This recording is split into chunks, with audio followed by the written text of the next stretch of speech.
Hello again. Hey, it's Fire Agate Mark here. I wanted to do some carving, a little bit of work on this beautiful little piece of Aguascalientes Fire Agate that I have. You can't really see what it is. It's got a lot of purples. Some of that's showing up. It's right now it's still kind of difficult to see, especially when it's dry. What I'm trying to do, let me see if we can zoom in and here. Well, sorry about that. Terrible. All right, so what I'm trying to do is give a more definition in here, get rid of those little tool marks around the inside, and do the same here, here, just on these insides where I've cleaned up, and I've managed to make it a less drastic edge. It's a little bit more rounded, a little bit more to where I want it to be, without losing any color. I'll still have to come in along here and shave it down a little bit because it's lost a little bit of the color at the edge just because of the composition of the stone. When the top's about 90% of the way done, then I'll go ahead, flatten out the bottom and make the bevels. Anyway, so what I'm using today is I'm using some Nova points. These are great.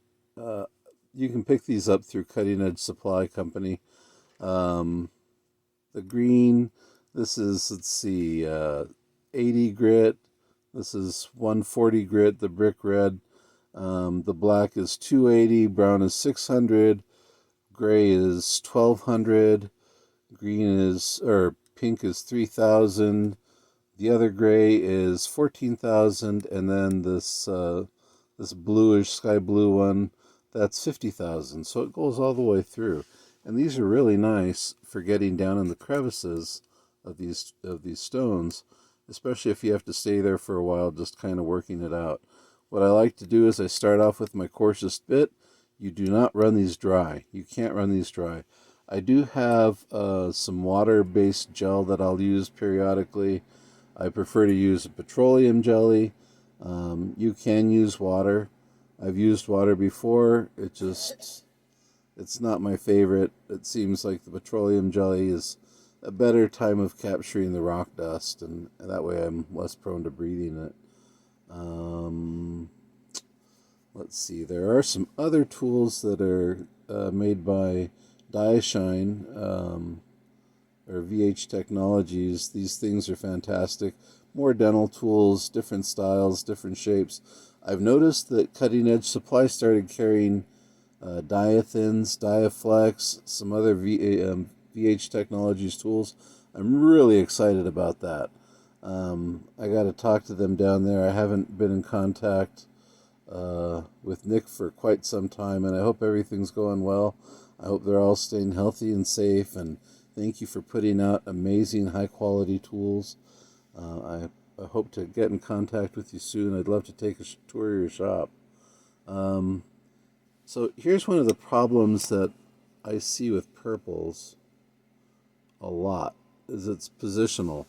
And this stone is too. That's one of the things that bothers me about this stone. It's definitely not a favorite of mine. Let's see if we can brighten this up a little bit. It's got some blue, it's got some purple, it's got a little teal, a little green, but it's positional. And if you were to hold this just right under the right lighting, it would seem like it was vivid and shockingly purple.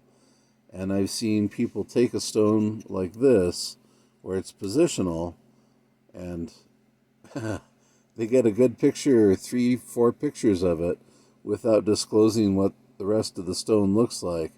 And then they'll just charge an arm and a leg, and they won't offer any returns. eBay is a fantastic example of that. If you were to search fire agate on eBay, and then sort by price, highest to lowest first, you'll see pieces that are going for thousands and thousands of dollars that are only worth a couple hundred at best. No return policy, and And it's unfortunate, you know, not even very detailed pictures. They're kind of blurry, and there's more problems with the stone that you don't find out until you absolutely buy it. So that's why I like to disclose my flaws. And no, I'm not that happy with this one, but I might recut it later. I might sell it as is, but it's just not my favorite. It's got some pretty colors. I wish it turned out differently. They don't all turn out perfectly. This one has a lot more purple. Let's see, once we get it wet, it'll be a little bit easier to see.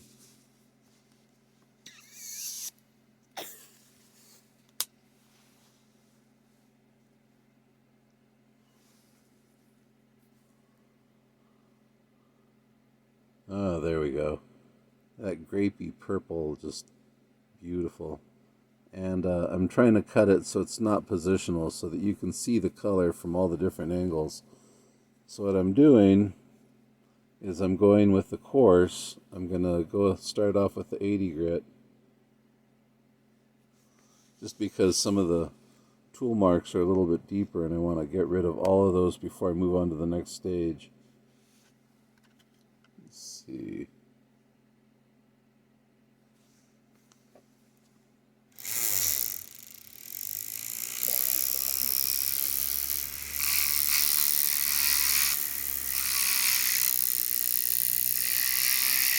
One of the advantages of having that point is it allows me to get down into those little nooks and crannies and valleys, and I don't have to move very quickly. It's just some fine sanding that I'm doing right now. So I don't want to add much pressure at all. I'm probably adding a quarter pound of pressure, just a couple of ounces at the very most at any one point. And for the most of the time, I'm using like a half ounce of pressure to a quarter ounce of pressure. And if you're not sure what that means, go get yourself a kitchen scale and try to figure out what a quarter ounce of pressure is. Put the tool in your hand, set it on top of the scale, and you'll be surprised sometimes. If you can't get a good polish, if you can't get the tool marks out, weigh how much pressure you're using. Chances are you're using too much.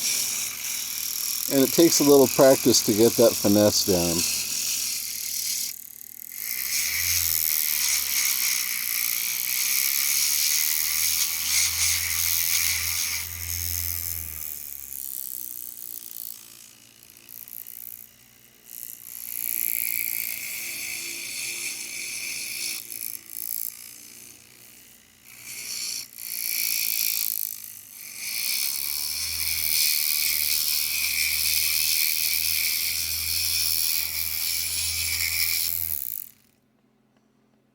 Every once in a while and periodically, make sure you stop, check the stone, turn at different angles, make sure it's going the direction that you want it to. Sometimes you'll experience changes in the stone rapidly. You'll get through a very thin layer of brown or some other layer, and the colors can change pretty dramatically. And if you don't turn it the right way, you might not be able to fully see what you're working with. This does have that really pretty blue to great purple that I'm looking for.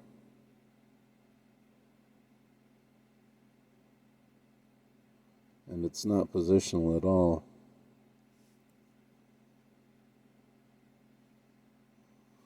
Again, thank you to everybody who's liked and subscribed. I appreciate everybody who watches my channel.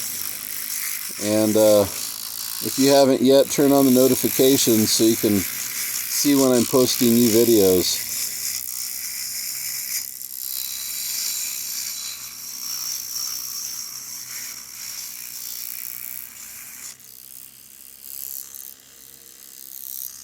You'll notice I touched the bit quite a bit, and that's for a few reasons. I'm checking to make sure it's not hot. I'm checking to see how much pressure I'm using. And I'm also adding some more lubricant to the stone or to the bit so that it doesn't dry out or get hot.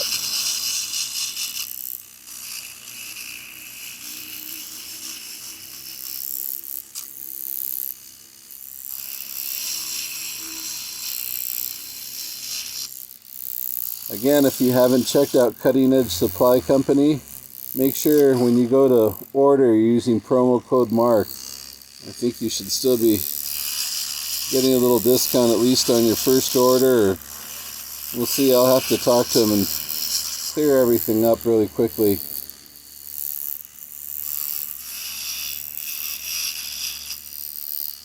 That way I'm not giving you false information. But I sure do appreciate each and every one of you.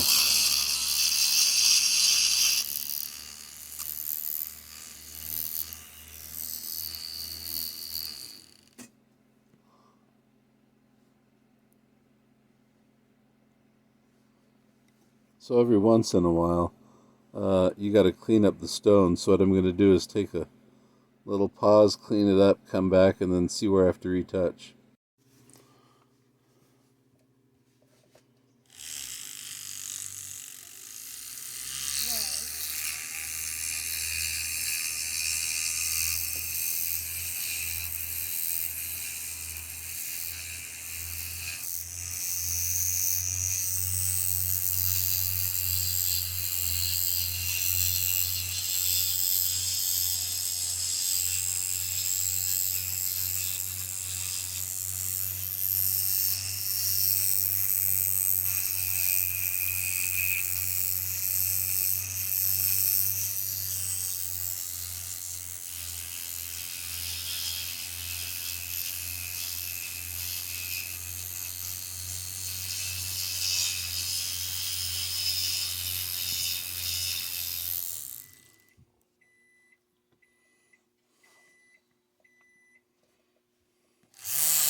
Just as a quick addendum to the whole thing, I wanted to add one of the ways I plan on adjusting or modifying the stone, let's see,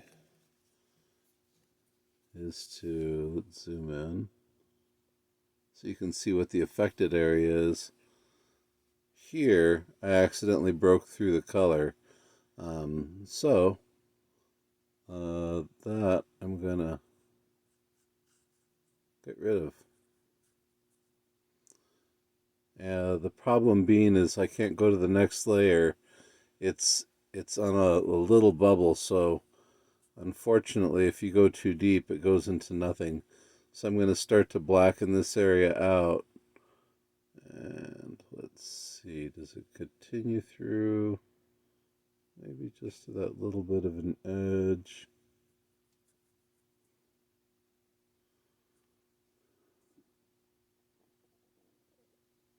So that's going to come out.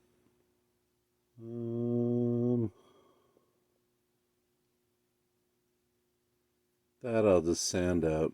I'll sand out this part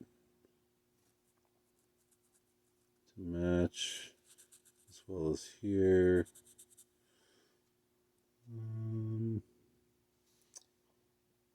This little bit at the top.